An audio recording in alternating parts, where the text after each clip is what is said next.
పొగాకు రైతులు సంక్షోభంలో ఉన్న ప్రతిసారి ఆదుకున్నది టీడీపీ ప్రభుత్వమేనని మంత్రి లోకేష్ స్పష్టం చేశారు. ప్రస్తుత సంవత్సరంలో టొబాకో బోర్డు లక్ష్యం 131 మిలియన్ కిలోలు కాగా రైతులు ఏకంగా 241 మిలియన్ కిలోలు ఉత్పత్తి చేశారన్నారు.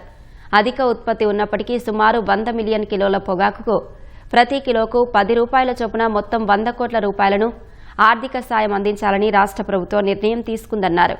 ఈ పంపిణీ ప్రక్రియను ఇవాళ నుంచే ప్రారంభిస్తున్నామని వెల్లడించారు. గతంలోనూ 280 కోట్ల రూపాయలు వెచ్చించి 25 మిలియన్ కిలోల బర్లీ పొగాకును కొనుగోలు చేశామన్నారు. 2014-15లో ధరలు పడిపోయినప్పుడు కూడా కిలోకు 20 రూపాయల ఆర్థిక సాయం అందించిన విషయాన్ని గుర్తు చేశారు.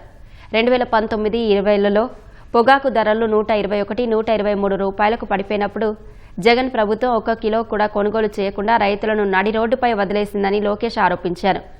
జగన్ పొగాకు రైతులకు ₹1,00,000 వడ్డీ లేని రుణాలు ఇచ్చామని చెబుతున్నారే కానీ క్షేత్రస్థాయిలో తమకు ఎలాంటి రుణం అందలేదని స్వయంగా రైతులే స్పష్టం చేస్తున్న వీడియోను లోకేష్ విడుదల చేశారు.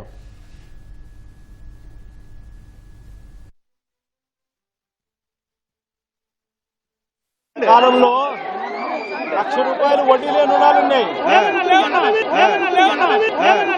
కాలంలో ₹1,00,000 వడ్డీ లేని రుణాలున్నాయి.